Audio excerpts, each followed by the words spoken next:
Konten terkena pelanggaran karena kata-kata ini. Lagian ngapain juga sih nulis kata-kata itu?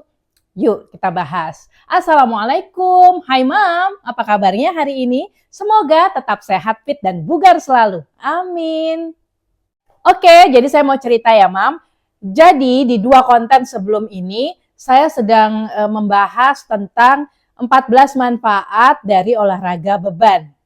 Nah, dari 14 manfaat itu, di episode pertama saya bahas manfaat 1 sampai 5.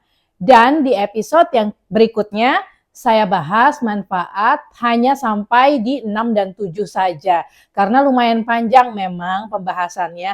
Nah, yang bermasalah ini yang di poin ke-7, Mam.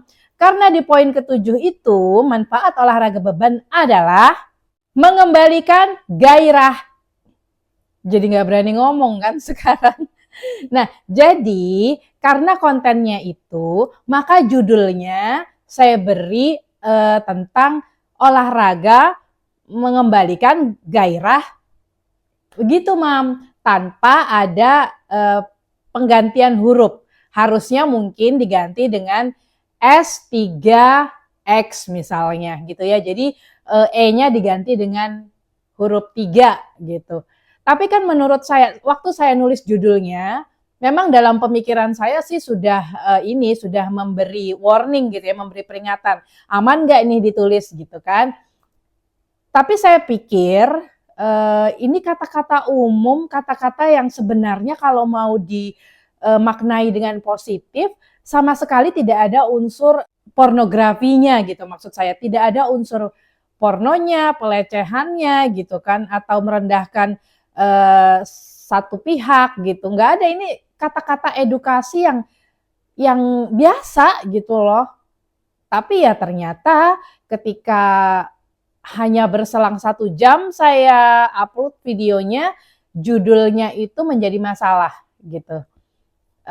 Judulnya menjadi masalah. Kalau kontennya sih dalamnya itu ketika saya berkata sejauh ini tidak masalah. Kenapa saya tahu begitu? Karena ketika konten itu dipermasalahkan oleh Meta, segera saya hapus dan setelah dihapus peringatan itu sudah tidak ada lagi. Tapi saya khawatir suatu saat nanti peringatan itu atau ketika patroli Meta berjalan, mungkin saya kurang tahu, kata-kata yang saya keluarkan memang tidak saya sensor seperti sekarang. Jadi saya tetap menggunakan kata-kata itu dalam komunikasi atau pembicaraan verbal seperti ini tanpa saya koreksi dengan begini gitu, enggak gitu kan. Jadi tetap saya bicarakan gitu di konten itu. Nah, takutnya Meta akan meminta untuk dihapuskan atau masuk dalam kategori pelanggaran lagi suatu saat nanti. Jadi sekarang ini saya bikin video baru dengan wajah saya juga gitu dan membahas hal yang sama dengan lebih berhati-hati menjaga perkataan yang harus saya ucapkan. Gitu ya, Mam. Karena saya pingin sekali konten ini tetap naik, tetap saya sebarkan karena ini sangat penting. Sangat penting. Di tengah kondisi yang kita tahu, wah sekarang ini yang namanya perselingkuhan ya, Mam, ya, kanan, kiri, depan, belakang tuh kita denger banget gitu. Dan perselingkuhan itu salah gitu, sangat salah. Tapi kadang seorang laki-laki, saya bicara posisi kita perempuan ya, Mam. Karena di sini kontennya kan saya untuk emak-emak nih, emak-emak seumuran saya yang olahraga gitu. Jadi laki-laki atau seorang suami yang selingkuh adalah jelas salah apapun alasannya. Apapun alasannya. Tapi dalam case-case tertentu kita juga harus kita juga harus koreksi gitu. Kenapa seorang lelaki bisa selingkuh gitu? Apakah karena ya itu kaitannya dengan konten yang akan saya bicarakan kali ini, Mam. Oke, pelan-pelan kita mulai dari sekarang ya. Jadi begini, Mam. Manfaat olahraga beban bagi wanita yang saya alami ya, itu kaitannya dengan hasrat. Ini adalah mengembalikan atau membuat kita lebih lebih mood gitu ya, lebih ya membangkitkan hasrat itu menjadi lebih baik. Tidak lagi kita merasa, apalagi di usia 40 tahun ke atas ya Mam, kadang tuh karena saya pernah merasakan sebelum saya olahraga, kalau udah diajak atau dicolek-colek suami itu ketika kondisi capek dengan pekerjaan gitu ya, capek dengan pekerjaan di rumah, pekerjaan di luar gitu, sering minta izinnya. Ntar deh besok aja lagi capek hari ini, aduh nggak bisa, yang gitu-gitu. Itu pernah gitu ya Mam. Dan saya tahu itu salah, saya sangat tahu itu salah. Kemudian saya ketemu atau saya pernah mengikuti ceramah dari Ustadzah Aisyah Dahlan. Coba deh Mam gitu ya. Beliau sangat concern membahas tentang otak manusia dan perbedaannya antara laki-laki dan perempuan. Nah, di sana beliau banyak menjelaskan bahwa hasrat bagi laki-laki itu sangat berbeda dengan kita perempuan. Laki-laki ketika letih, ketika capek, cara healingnya atau cara menghilangkan letihnya ya dengan meminta hubungan dengan kita, istrinya gitu ya.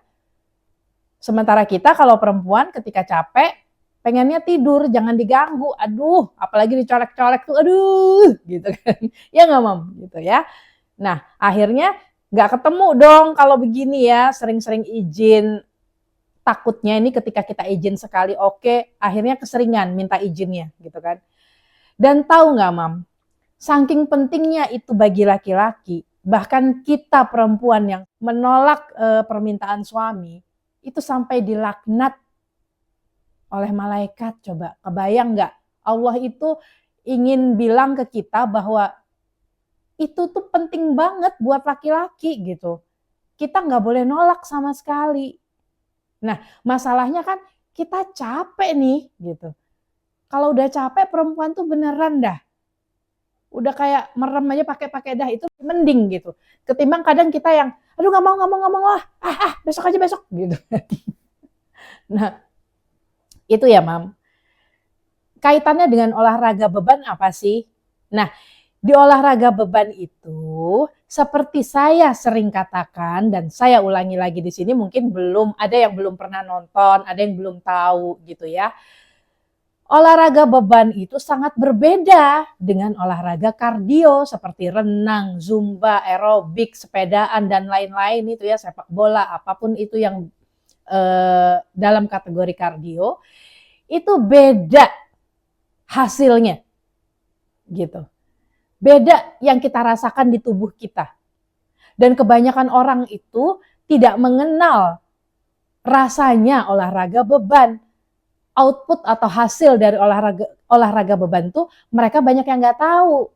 Karena memang kebanyakan dari kita tuh banyak yang belum pernah melakukan olahraga beban. Jadi belum tahu bahwa hasil dari olahraga beban itu berbeda gitu ya dengan hasil dari olahraga kardio. Olahraga beban teratur dan dalam jangka waktu tertentu gitu ya, bisa membuat tubuh kita itu kayak yang super gitu. Beneran Mam. Maksudnya bukan super menjadi orang yang terlalu hebat atau Superman, Wonder Woman, enggak gitu juga gitu ya. Tapi dengan otot-otot, karena kan olahraga beban itu membangun otot. Jadi otot-otot yang terbangun, yang tadinya tidak pernah atau mungkin sudah hilang, tidak pernah dilatih gitu ya, itu memudahkan kita bergerak apapun itu gitu. Yang tadinya berat jadi enteng. Jadi olahraga beban itu membuat gini nih contoh nyatanya. Tadinya saya ngangkat beban 5 kilo beras, itu berat banget Mam. 5 kilo beras nih taruh di tangan nih, saya bawa berat. Tapi sekarang 10 kilo beras mampu saya bawa dengan mudah. Bukan keberatan lagi, bahkan mudah. Bukan cuma 5 kilo, Mam, 10 kilo mudah. Dengan begitu, aktivitas nyapu, nyuci, ngepel, ngurusin anak, itu semua jadi mudah juga, semudah angkat beras tadi gitu, Mam. Nah, kalau semuanya mudah, kita nggak capek dong, kita nggak gampang lelah dong gitu kan. Ketika kita tidak gampang lelah, maka malam suami ngajak colek-colek, it's okay, fine, nggak masalah. Belum lagi dengan olahraga, hormon estrogen kita dan testosteron kita, testosteron tuh hormon ini ya Mam ya gitu ya. Walaupun sedikit kita punya, dan hormon estrogen juga berkaitan dengan ini gitu. Nah, semua hormon itu dihasilkan dengan baik oleh tubuh ketika kita olahraga beban, yang akhirnya membuat hasrat untuk ini jauh lebih baik gitu. Dan yang saya rasakan, ya kalau dulu sering menghindar, justru sekarang kadang saya yang minta. Ini serius, Mam. Serius. Nggak masalah kan gitu. Jadi saya dengan suami itu udah sangat terbuka dan happy suami tentunya gitu, karena sebelumnya sering hilang-hilangan gitu kan. Kemudian sekarang dengan olahraga beban menyenangkan sekali hasilnya, tidak pernah minta izin, bahkan kadang suami merasa egonya juga tersuapi gitu ya, karena nggak melulu dia yang minta, kita juga bisa minta gitu kan. Nah, jadi itu pentingnya. Kalau kebanyakan izin, Mam, jangan-jangan ini jadi satu atau salah satu alasan seorang laki-laki untuk berselingkuh. Kalau dia tidak mau membicarakan itu dengan serius pada istrinya, bahwa sebenarnya itu kebutuhan dia yang sangat amat penting gitu ya. Tapi kok terus dihindarin aja nih sama si istri gitu ya. Sementara dia juga gengsi mau ngomong bahwa dia sangat tersiksa, bahwa dia sangat sangat butuh itu gitu. Ya gimana nggak tersiksa kalau Allah aja sampai melaknat kita perempuan ketika kita menolak gitu kan. Artinya itu memang sangat menyiksa mereka kaum lelaki para suami ini. Nah makanya dari itu Mam, latihan bebanlah. Latihan bebanlah, karena dengan begitu kita tidak lagi harus sampai menolak, minta izin, apalagi sampai dilaknat oleh malaikat. Itu aja dari saya, terima kasih untuk menyimak video saya sampai akhir. Mohon maaf bila ada kesalahan. Share, like, dan komen please. Wassalamualaikum warahmatullahi wabarakatuh.